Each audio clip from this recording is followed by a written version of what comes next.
E aí pessoal, aqui quem fala é o Guto e sejam bem-vindos a mais um vídeo. Hoje a gente vai falar sobre uma obra nacional publicada aqui no Brasil pela editora New Pop, que já foi anunciada em janeiro desse ano lá na New Pop Week, né, junto daqueles outros BLs. Obras nacionais foram anunciadas e entre elas a gente teve o anúncio de Rei de Lata do Jefferson Ferreira, né, que assina no Tapas como banda de capa, também no Twitter. Ele publica essa história desde 2018, vocês podem ler ela gratuitamente pelo Tapas, mas essa versão física lançada pela editora New Pop no Brasil é uma das coisas mais lindas que foram lançadas esse ano. Vocês sabem, né, que a New Pop tem feito um trabalho excelente com essas obras que eles têm lançado, além dos mangás, né, a qualidade das obras deles vem surpreendendo muito. Eu já mostrei On or Off pra vocês aqui, Solo Leveling também tá lindo. E eles fizeram o mesmo com Rei de Lata. Rei de Lata começou a ser publicado, como eu falei, em 2018.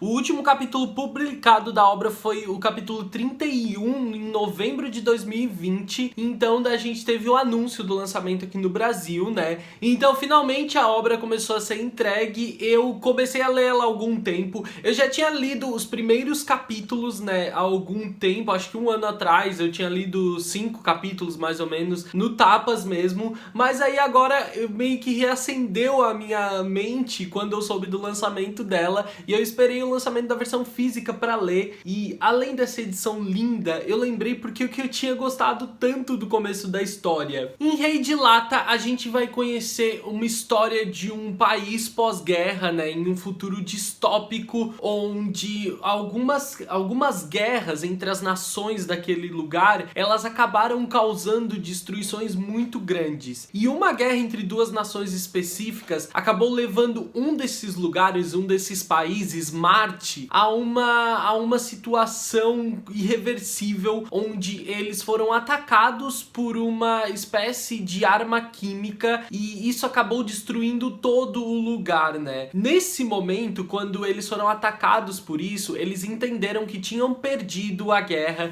eles então cederam, mas houveram alguns efeitos colaterais nisso tudo. A Terra ficou praticamente destruída. Quem conseguia viver neste lugar de forma fácil eram as crianças que nasceram após esse ataque. As crianças que nasceram após o surgimento de todo esse problema, né, de toda essa substância, essa atmosfera alaranjada que começou a circular por esse país, né, a própria água ao redor dele se tornou alaranjada e não se mistura com a água do oceano. Eram as crianças que nasceram após isso que conseguiam viver ali de forma tranquila. O problema é que isso levava as mães que geravam essas crianças à morte. Essa situação envolvendo o que acontecia com as mães, assim como outras questões, né, envolvendo o ódio que as pessoas tinham dessas crianças, porque elas representavam toda aquela destruição, todo o resultado daquela guerra, acabou transformando elas em pessoas que não eram bem vistas pela sociedade. Os anos foram passando e as pessoas que eram ricas e tinham condições acabavam deixando o lugar e a população mais pobre acabava ficando ali e a maior parte delas acabava morrendo por causa de toda essa situação, né? De todo esse ambiente tóxico onde eles viviam. E hoje em dia grande parte da população era composta por crianças e poucos adultos que sobreviveram. Essas crianças, elas, por causa dessa substância, elas acabaram herdando algum tipo de poder, né? Algum tipo de individualidade, né? Pra quem conhece My Hero Academia, elas acabaram desenvolvendo algum tipo de coisa, né, no organismo delas que dava a elas algumas habilidades específicas, né? Magnetismo, multiplicação, né? Clones, super força, todo tipo de coisa, o que é uma das coisas que é mais bem desenvolvidas e mais interessantes da história, e isso acabou criando um ambiente hostil de diversas formas. Então é nesse ambiente hostil que as crianças precisam lutar para sobreviver contra adultos que ainda querem exterminar elas, ou pelo menos é isso que elas acreditam, né? Mas eu não vou dar spoiler para vocês ainda, mas neste universo, então, nesse novo ambiente, nesse lugar tão perigoso, as crianças usam esse dom que elas desenvolvem sob situações de muita pressão pressão ou de muito estresse, né, elas desenvolvem isso e elas vão precisar aprender a lidar com essas habilidades para poderem sobreviver nesse lugar tão perigoso. Para lidar com isso, as próprias crianças desenvolvem hierarquias, estruturas, lugares para que elas possam ter um certo controle sobre o que está acontecendo. Elas criam grupos para ajudar e até um grupo rebelde que enfrenta esses adultos surge. Então elas aprendem a conviver e a lidar com toda essa situação, claro, usando das suas habilidades particulares para lidar com todo esse problema. Então elas vão passar a conviver juntas, mas é claro, né, algumas delas acabam às vezes não encontrando alguns desses grupos que estão prontos a acolher as crianças, se vê em situações mais perigosas. A própria história conta pra gente como a situação de quem vive nas ruas, longe desses grupos chamados de coração que estão dispostos a acolher elas, como a situação nas ruas é muito mais perigosa e pode desenvolver um caráter, uma personalidade muito mais agressiva e insegura, como é o caso do nosso protagonista, o José. O José, ele não protagoniza essa história sozinha, mas ele representa muitos dos conflitos que existem de viver neste universo, de ter que lidar com toda essa situação. E é óbvio, ele sozinho não consegue lidar com todo o potencial que a história tem. Por isso a gente tem diversos outros personagens super interessantes na história. O José é muito interessante, ele vem com uma pegada muito anti-herói, assim, principalmente pelos ideais e pelos costumes morais que ele leva adiante, assim, enquanto a gente tem um outro grupo muito mais dedicado ao bem-estar das outras crianças. E é esse grupo que é composto por personagens tão interessantes como o próprio Chico, que é um anjinho, mano. O Chico, ele é perfeito, sério. Ai, meu Deus, que anjinho. Vocês precisam ler pra conhecer o Chico, sério, ele é maravilhoso. Ainda falando sobre os personagens, eu acho que uma das coisas que a obra me ganha muito é porque como ela consegue distribuir essa diversidade em toda a história, em todos os personagens. A gente tem uma diversidade de raças e etnias muito grande entre os personagens, tá? Todo tipo de corpo, todo tipo de padrão, todo tipo de estereótipo tá entre eles e não é como se isso gerasse algum tipo de desconforto ou algum tipo de problema. O autor parece realmente estar querendo tornar a história inclusiva, fazendo com que a gente se aceite representado de diversas maneiras aqui. E nisso ainda entra os aspectos visuais de toda a obra, que pra mim é uma das coisas que chamam mais atenção, né?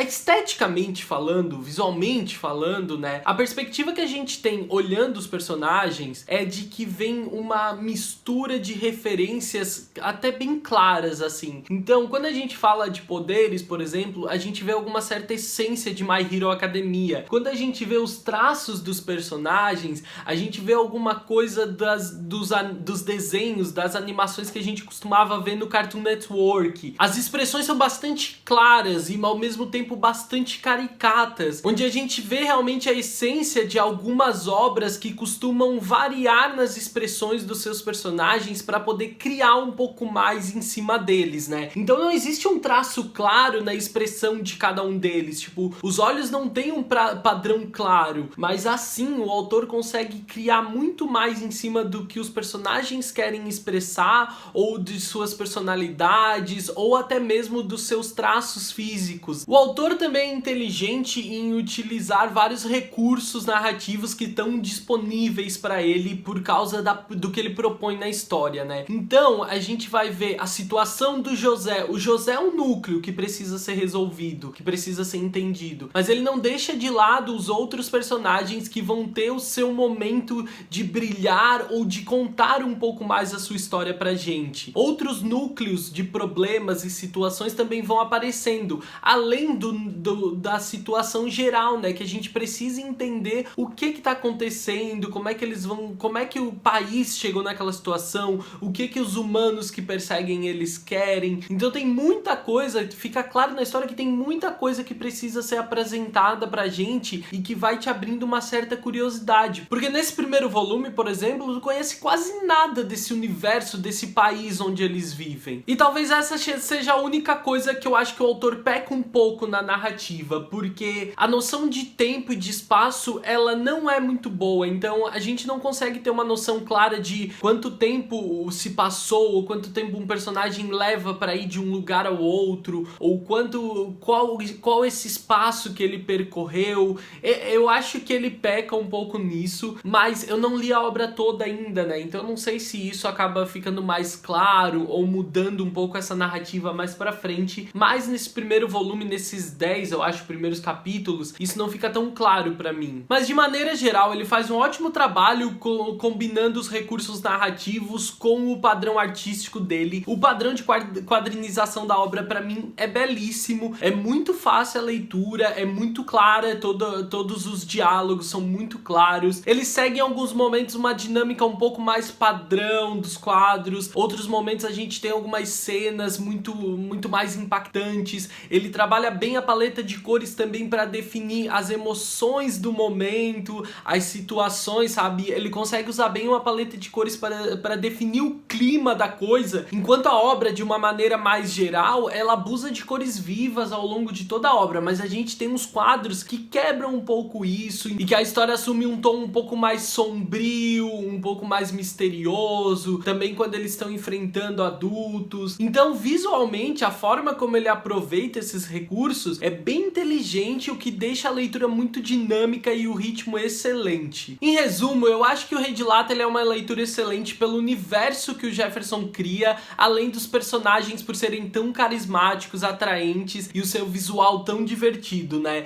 Então a gente vê como ele aproveita desse país, desse universo diferente, dessa situação que eles vivem com essa toxina, né? Ele cria padrões de hierarquia em algumas situações entre os adultos, entre as criaturas que eles enfrentam, pra te ajudar a entender um pouco mais qual é a força dos personagens ou dos vilões que eles vão enfrentar, o universo que ele cria entre os personagens, pra desenvolver essa espécie de padrão político, mais ou menos, que tem funcionado para as crianças conviverem durante todos esses anos. Então ele consegue criar um universo que é bem consistente e usa personagens que são muito carismáticos, bem peculiares, cada um assim tem realmente as suas características mais atraentes. Repito, totalmente apaixonado pelo Chico, mano. O Chico é um anjinho, um anjo, sério. Se você lê isso aqui e não se apaixonar pelo Chico, não faz o menor sentido. Então ele cria personagens que realmente fazem com que a gente se sinta envolvidos à história. Você pode ler Rei de Lata de forma gratuita no Tapas, tá? Ele é publicado desde 2018, já tem 31 capítulos, mas se você quiser ter essa versão linda da editora New Pop, maravilhosa, na sua estante, eu vou deixar também aqui embaixo um link na caixa de descrição com o link pra você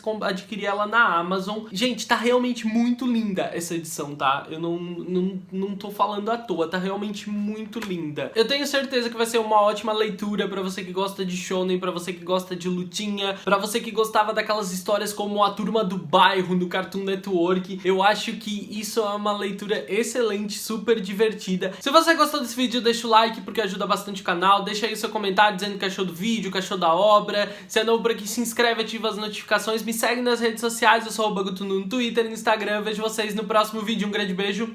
Tchau, tchau.